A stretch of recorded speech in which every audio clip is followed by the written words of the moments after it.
ও ভাই, ইসলামে রাজনীতি আছে না নাই? কোরআনে রাজনীতি আছে না নাই? আমার নবী কোরআন অনুযায়ী 10 বছর রাজনীতি করেছেন নাকি করেন নাই?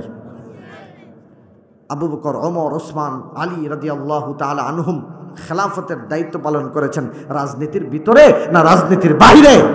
সুতরাং আজকে কোনো ইমানদার যদি রাজনীতি করা লাগে, তার রাজনীতি হবে আল্লাহর জন্যে।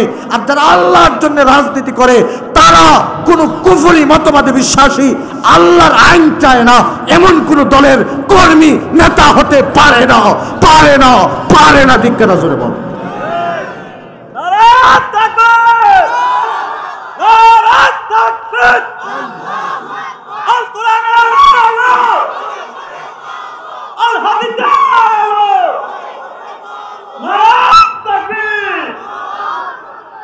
তাহলে সব কাজ হবে কার জন্য? বিয়েটাও বুঝেন নাই? বিয়েটাও আজকে যায় খাবো, খাবারটা ঘুমাবো, ঘুমানিটা, সব কাজ আল্লাহর জন্য। নবী সেটাই করেছেন। তাহলে আপনার ঘুমটাও ইবাদত, আপনার খাবারও ইবাদত, আপনার গল্প ইবাদত, আপনার বন্ধুত্ব ইবাদত, আপনার খেলাধুলা ইবাদত। খেলাধুলা করবে সেটাও করবে কার জন্যে?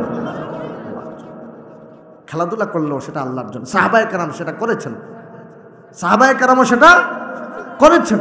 নবী আলাইহিস সালাম সাহাবাদেরকে ঈদের দিনে মসজিদে নববী, ঈদের দিন ঈদুল ফিতর, ঈদের জামাত শেষ হয়েছে, সাহাবায়ে কেরামদেরকে বললেন এবার তোমরা কিছু আনন্দ করো। কি করো? মসজিদে নববীর সামনে সাহাবায়ে কেরাম আনন্দ করলেন, আনন্দ করতেছেন। এবার আম্মাজান আয়েশা সিদ্দিকা রাদিয়াল্লাহু তাআলা আনহা উনি দেখতেছেন ছিদ্র দিয়ে। নবীজি আয়েশা রাদিয়াল্লাহু তাআলা আনহাকে বলতেছেন, আয়েশা তুমি কি একাই দেখবা? আমাকে একটু দেখার সুযোগ দাও। সুবহানাল্লাহ বলেন। কত সুন্দর ইসলাম! ইসলামে সব কিছু আছে। ইসলামে আছে অর্থনীতি, ইসলামে আছে সংস্কৃতি, ইসলামে আছে সব কিছু। হালাল পন্থায় হলে সব কিছু ইসলামে সাপোর্টযোগ্য আছে না নাই? একটা মসজিদ কমপ্লেক্স থেকে প্রত্যেকটা বিষয়ে মসজিদ ভিত্তিক সমাজ হতে হবে। আজকে মসজিদের মাহফিল থেকে আমি চাইব আপনারা একটা সিদ্ধান্ত নেবেন যে এই সমাজটা হবে মসজিদ ভিত্তিক। পারবো তো ইনশাআল্লাহ? সমাজ হবে কি ভিত্তিক?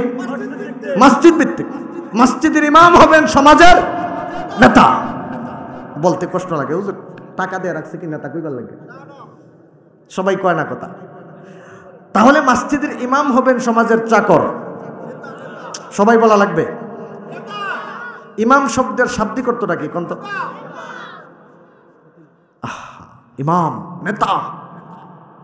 আমরা এই সমাজের এই মহল্লার পায়নচাঁদ বাড়ি সকলে নামাজ পড়ব একসাথে এক জায়গায়, এই জায়গার নাম মসজিদ। একসাথে হয়ে নামাজ পড়ব, এই নামাজের নাম জামাতের সহিত নামাজ। জামাত মানে ঐক্যবদ্ধ হওয়া, এর মানে ঐক্যবদ্ধ হব ইসলামের প্রত্যেকটা ক্ষেত্রে, শুধু নামাজের ক্ষেত্রে নয়। এই সমাজের সকল ক্ষেত্রে এই সমাজের সকল লোক ঐক্যবদ্ধ থাকবে না দলাদলি করবে? ঐক্যবদ্ধ, এটাই নামাজের শিক্ষা। না হয় মসজিদ করে কি লাভ? নামাজ পড়েই বা কি লাভ? আজকে আমি দেখলাম ফেসবুকে, এটা আপনাদের থানায় কিনা জানি না, বললে আবার পরে আমার উপরেও যদি পড়ে তো বিপদ। আমার তো আত্মীয় স্বজন এই জেলায় কেউ নেই, পদ্মার ওই পারে তো আমার আর কেউ নেই। ওই পারে গেলে কিছু আছে। দেখলাম আপনাদের থানাতে, ওই থানায় কালকিনি, হ্যাঁ, 3টা খুন হয়েছে আর রক্ত ঝরা ভিডিও ফটো কিছু দেখলাম, চোখের পানি আটকানো যায় না। আহা, কিভাবে মানুষ এগুলা করে? মুসলমান মুসলমানকে খুন করে, মুসলমান মুসলমানকে মারে। আরে আরো তো দুঃখের ব্যাপার, শুধু গ্রামে এটা নয়, আজকে দেখা যায় ইসলামের নামে দাওয়াত তাবলীগে, আজকে এই দাওয়াত তাবলীগের মাধ্যমে কত মানুষ ইসলাম পেল, কত বেনামাজি নামাজি হলো। এই দাওয়াত তাবলীগেও একটা অংশ এমনভাবে বাড়াবাড়ি শুরু করেছে, তাবলীগের নামে দাওয়াত তাবলীগের মুবাল্লিগের পরিচয় দিয়ে আজকে মাদ্রাসার ছাত্রদেরকে হত্যা করতেছে। এমন আছে না নয়? এগুলা করলে নামাজ কেন পড়বেন? নামাজ তো আল্লাহ ঐক্যবদ্ধ করলেন আপনাকে। আপনি তো আপনার বাড়িতে নামাজ পড়তে পারতেন, কিন্তু আল্লাহ বলছেন নামাজটা পড়বে কোথায়? এসে ইসলামের বক্তব্য কি? জামাতে। আমার ভাইয়েরা, প্রতিদিন 5 বার ঐক্যবদ্ধ হওয়া লাগবে। ওই 5 বার সভাপতি সাহেবও আসবেন, সেক্রেটারি সাহেবও আসবেন, কমিটির লোকজন আসবেন, এলাকার মুরব্বীরাও আসবেন, যুবকরাও আসবেন। সবাই মিলে ঐক্যবদ্ধ হবেন। এবার ঐক্যবদ্ধ হলে ওই ঐক্যবদ্ধ গ্রুপের নেতৃত্ব দেওয়ার জন্য একজন লোকের দরকার আছে না নাই? এই ঐক্যবদ্ধভাবে আল্লাহর একটা বিধান কায়েম করা হবে, আল্লাহর একটা বিধানের উপর আমল করা হবে। সেই বিধানের নাম হলো সালাত, নামাজ। নামাজ যখন ঐক্যবদ্ধভাবে আমরা আদায় করব, তখন ঐক্যবদ্ধভাবে জামাতের সহিত যখন নামাজ আদায় করব, সেখানে একজন নেতা লাগবে, একজনের নেতৃত্ব লাগবে। নেতা যা করে তা মানা লাগবে কোরআন সুন্নাহর আলোকে। এই নেতার নাম হলো, মসজিদে আসার পরে ওই নেতার নাম হলো ইমাম। নেতার নাম কি? ওই ইমামের নেতৃত্বে মসজিদ চলবে। ইমাম যখন রুকুতে, মুসল্লিও। ইমাম যখন দাঁড়ানো, মুসল্লিও দাঁড়ানো। ইমাম যখন সেজদায়, মুসল্লিও। আবার ইমাম মন গড়া ইমামতি করলে চলবে না। নবীজি 1 রাকাতের পরে বসছেন না দাঁড়াইছেন? 1 রাকাত পরে বসছে, দাঁড়াইছেন না? বুঝতে পেরেছি। 1 রাকাতের পরে নবীজি দাঁড়াতেন। এখন ইমাম সাহেব যদি বৈশা যায়, ওই ইমাম সাহেব আসেনি, ধরেন 1 রাকাত পরে ইমাম সাহেব বৈশা গেছে। এখন আপনি কইবেন, যাই ইমাম যেহেতু নেতা বৈশা গেছে, বৈশা থাক, সমস্যা নাই, আমিও আছি ইমামের সাথে বসা, এটা বলবেন? নাকি পিছন থেকে সিগন্যাল দিবেন, ইমাম সাহেব আপনাকে নেতা বানাইছি আপনার মন গড়া নেতৃত্ব দেওয়ার জন্য নয়, আমার রাসূল যেইভাবে নেতৃত্ব দিয়েছেন, যেইভাবে জামাতের পরিচালনা করেছেন, যেইভাবে দলের নেতৃত্ব দিয়েছেন, সেইভাবে করার জন্য। এর বিপরীতে গেলে আমরা মানি না। সুবহানাল্লাহ বলার মাধ্যমে ইমামকে বুঝিয়ে দেওয়া হয় যে না, আমার নবীর তরিকায় আসেন, মন গড়াভাবে চলবে না, আপনি বসছেন কোনো দাঁড়ান। এটা বলা হয় কি হয় না? ইমাম সাহেবের উচিত যখন পেছন দিক থেকে সিগন্যাল আসে, আরে আপনি বসছেন কেন, নবী না দাঁড়াইতেন, আপনি দাঁড়ান, নবী যেইভাবে নেতৃত্ব দিয়েছেন সেইভাবে নেতৃত্ব দেন। এবার ইমাম সাহেব দাঁড়ানো তার উচিত, দাঁড়ায় গেলে তো আলহামদুলিল্লাহ, কোনো সমস্যা নাই। যদি ইমাম সাহেব না দাঁড়ায়, পিছন দিক থেকে আবার লোকমা দিবে, আবার সিগন্যাল দিবে, দ্বিতীয়বার সিগন্যাল দিয়ে বলবেন এখনো সময় আছে, নবীর তরিকায় আসেন, না হয় আপনাকে নেতা হিসেবে মানি না। তারপরেও যদি ইমাম না মানেন, তৃতীয়বারের মতো আবার সিগন্যাল দিবে। সুবহানাল্লাহ বলে যে আপনার এখনো লাস্ট বারের মতো সময় আছে, নবীর তরিকায় ফিরে আসেন, না হয় আপনার নেতৃত্ব আমরা মানব না। 3 বার সিগন্যাল দেওয়ার পরেও যদি নেতা সংশোধন না হন, নবীর তরিকায় না আসেন, আল্লাহর দেখানো পথে, আল্লাহর বিধান অনুযায়ী নবীর তরিকায় যদি ফিরে না আসেন, এবার মাসআলা ওই ইমামের ইমামতি আর চলবে না। পিছন দিক থেকে সামনে একজন আসবে, জামাত যেইভাবে ছিল সেইভাবেই থাকবে। একজন সামনে এসে ওই ইমামকে ফেলে উনি নেতৃত্ব দেবে, তাও নবী যেইভাবে দিয়েছেন সেইভাবে। ঠিক কিনা বলবো? এইভাবে মসজিদ করতে হবে। মসজিদ ভিত্তিক সমাজ, একজন নেতা লাগে, নেতার আনুগত্য লাগে, আর ওই নেতা নেতৃত্ব দিবেন সরাসরি নবী যেইভাবে নেতৃত্ব দিয়েছেন সেইভাবে ওই নেতৃত্ব মানতে হবে। মসজিদ কেন্দ্রিক সব কাজ করা লাগবে। ও ভাই, আজকের মসজিদটাকে শুধু নামাজের ঘর বানায় রাইখা দিয়েছেন, আজকে শুধু মসজিদটাকে আপনি মক্তব ঘর বানায় রাইখা দিয়েছেন, অথচ নবী আলাইহিস সালামের মসজিদে নববীর দিকে তাকান।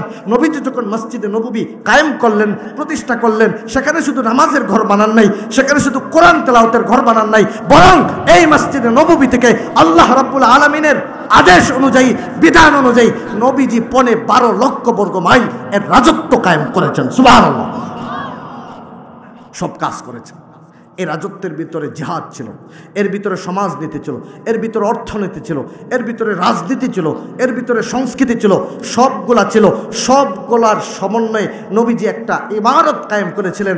আজকে আমরা তো সারা বিশ্বে হয়তো এই মুহূর্তে পারবো না, অন্তত পাঞ্চাত বাড়ির লোকজন যদি একটা সিদ্ধান্ত নিতে পারি যে পাঞ্চাত বাড়ি বাইতুল আকসা জামে মসজিদকে আমরা এইভাবে করব, এবং মুরব্বী এবং যুবক সকলের সমন্বয়ে নবীজির সময় যুবকদেরকে আল্লাহ নবী আলাইহিস সালাম অগ্রাধিকার দিয়ে তাদেরকে উৎসাহিত করেছেন, তাদেরকে উৎসাহ দিয়েছেন, উৎসাহ দিয়ে তাদের মাধ্যমে কাজ দিয়েছেন।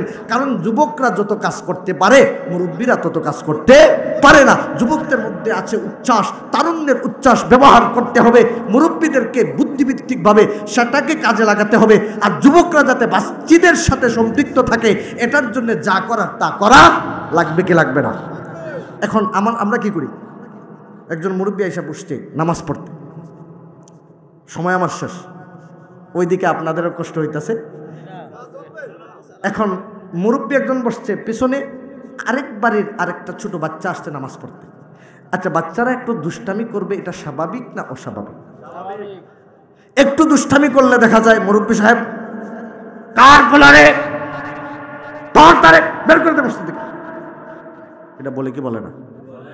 আর ওই বাচ্চা যে ওই দিন ভয় পাইছিল আর মসজিদে আসে না, আর মসজিদে যখন আসলো না তখন মসজিদ ছাইরা আস্তে আস্তে এমন ছেলেদের সাথে সে চলাফেরা শুরু করে, দেখা যায় এক পর্যায়ে সেই সিগারেট খায়, ওই ছেলেটা দেখা যায় এক পর্যায়ে নেশাদ্রব্য সেবন করে। এমন ইতিহাস আছে না? না, দুষ্টামি করুক, বাচ্চারা মসজিদে এসে দুষ্টামি করবে, এটাও আমরা সহ্য করা লাগবে। আরে ভাই, আজকে যদি আমাদের ইমাম সাহেব হুজুর নামাজ যদি পড়ায়, হুজুরের ছেলে মেয়ে আছে, ছেলে আছে, আচ্ছা হুজুরের ধরেন একটা ছেলে আছে, অথবা নাতি আছে, অথবা নাতনি আছে, আগের ইমাম সাহেব হুজুর, বর্তমান ইমাম সাহেব হুজুর দুইজনে আছে, আলহামদুলিল্লাহ দুইজনে সাক্ষী। ধরেন ওনাদের বাচ্চা, উনি নামাজ পড়াইতেছে, হঠাৎ করে উনি সিজদায় গেছে, ইমাম সাহেব যখন নামাজ পড়ায় সিজদায় গেছে, ওনার ছেলে যাইয়া ওনাকে গুড়া বানায় ফেলছে। আচ্ছা বলেন তো, কালকে সকালে ইমাম সাহেবের চাকরি থাকবে না যাবে? বুঝে নাই মনে হয় কথা? আরে বেচারা তার পোলা নিয়ে পইরা থাকে সব সময়, কে নামাজ পড়াইব, বিদায় করে দে। অথচ আমার নবী মুহাম্মদুর রাসূলুল্লাহ ইমামতি করেছেন, নাতি হাসান হুসাইন ওনাকে গুড়া বানায় বসে আছেন, সাহাবায়ে কেরাম টু শব্দ করেন নাই। ও ভাই, এটার নামই হলো ইসলাম। নবী আলাইহিস সালাম জুমার খুতবা দিতেছেন, কি খুতবা? জুমার খুতবা। হুসাইন রাদিয়াল্লাহু তাআলা আনহু নবী আলাইহিস সালামের সামনে এসে কি যেন একটা আবেগপূর্ণ একটা আপনার ভঙ্গিমা করলেন, কি একটা আচরণ আবেগপূর্ণ করলেন ইশারার মাধ্যমে। নবীজি সহ্য করতে পারেন নাই, উনি কি করলেন, উনি নিজেকে ধরে রাখতে পারেন নাই, আবেগ কন্ট্রোল করতে পারেন নাই, সঙ্গে সঙ্গে খুতবাটাকে অফ করে দিলেন। উনি মিম্বর থেকে নেমে ওনার নাতি হুসাইন রাদিয়াল্লাহু তাআলা আনহুকে কুলে নিলেন, একটা চুমু খেলেন কপালে, আবার নিচে বসায়া এরপরে আবার খুতবা শুরু করলেন। আজকের খতিব সাহেব যদি এই কাজ করে, ইমামতি থাকবে না যাবে? আরে নবীজি এই বাচ্চাদেরকে মসজিদে কিভাবে আনা যায় এটার জন্য করতেন চেষ্টা। আর এই বাচ্চারা মসজিদে এসে সামান্য শব্দ করতে না করতেই দেখা যায় তাকে ঘাট ধরে বের করে দেওয়া হয়। আবার বৈষম্য, আজকে বৈষম্য বিরোধী বাংলাদেশ আপনারা চান। বৈষম্য কি? আপনি যখন বাসায় মাঝে মধ্যে নামাজ পড়েন, আপনি যখন নামাজে দাঁড়ান, বাসায় যখন সিজদায় যান, আপনার ছেলে, আপনার মেয়ে, আপনার নাতি, আপনার নাতনি আপনাকে ঘোরা মানায়, আপনাকে ধাক্কা দিয়ে ফেলায় দেয়, আপনার সিজদার জায়গায় বৈশা থাকে, আপনার সিজদার সামনে আইসা খাট একটা রাইখা দেয়, একটা কোনো কিছু রাইখা দেয়, এই অবস্থা করে। ও ভাই, এরকম যদি কোনো ছেলে অথবা মেয়ে করে, অথবা নাতি নাতনি করে, আপনারা বুঝে থাকলে জবাব দেন। সালাম ফিরাইয়া বাবা কি ছেলেকে মারে না আবার কুলে নেয়? নিজের ছেলে এই কাজ করলে কুলে নেয়, আদর করে, নিজের নাতি নাতনি এই কাজ করলে কুলে নেয়, আদর করে। আর মসজিদে আসার পরে আরেকজনের ছেলে অথবা নাতি নাতনি যদি এরকম কাজ করে, তাহলে ঘাট ধরে বের করে দেয়। এই বৈষম্য যদি থাকে, মসজিদে এসে নামাজ করে কোনো লাভ? রাগ করলে মনে হয় কথা। এজন্যে বাচ্চাদেরকে, যুবকদেরকে আনার জন্যে এটাও পলিসি আছে, যুবকদেরকেও কিছু সুযোগ সুবিধা দেওয়া লাগে কি লাগে না? মসজিদে মাঠ আছে, যুবক আমি বলি ওই রাস্তায় ওইদিকে ঘোরাফেরা না করে আসো, মসজিদমুখী হও, মসজিদে মাঝে মধ্যে তালিম করো, ইমাম সাহেবের নেতৃত্বে মসজিদে বসো, ইমাম সাহেবের দিক নির্দেশনা অনুযায়ী চলো, মসজিদে সময় বেশি লাগাও, মসজিদের আশপাশে সময় লাগাও। এইভাবে যুবকরা, শিশুরা, মুরব্বীরা সকলে মিলে যদি আমরা মসজিদকে আঁকড়ে ধরি, তাহলে এই মসজিদ হবে মসজিদে নববীর মতো। আর মসজিদে নববীর মতো যদি গড়তে না পারি, এই মসজিদ নির্মাণ করে আর এই মসজিদে টাকা দিয়ে আর এই মসজিদে নামাজ পড়িয়ে আর নামাজ আদায় করে কোনো লাভ নেই। আল্লাহ আমাদেরকে আমল করার তৌফিক দান করুন। আমরা সকলে একমত আছি তো ইনশাআল্লাহ? আমার কথায় কারা কারা রাগ করছেন একটু হাত উঠান। আরে কি কয়, রাগ করেন নাই? আচ্ছা, মাশাআল্লাহ, আপনারা সচেতন মানুষ। যতক্ষণ কথা বললাম, আল্লাহ যেন এর উপরে আমাদের সবাইকে আমল করার তৌফিক দান করুন। সবাই পরে আমিন। সভাপতি সাহেব বসে আছেন, আল্লাহ যেন হায়াতে তৈয়্যিবা দান করেন। সেক্রেটারি সাহেব সহ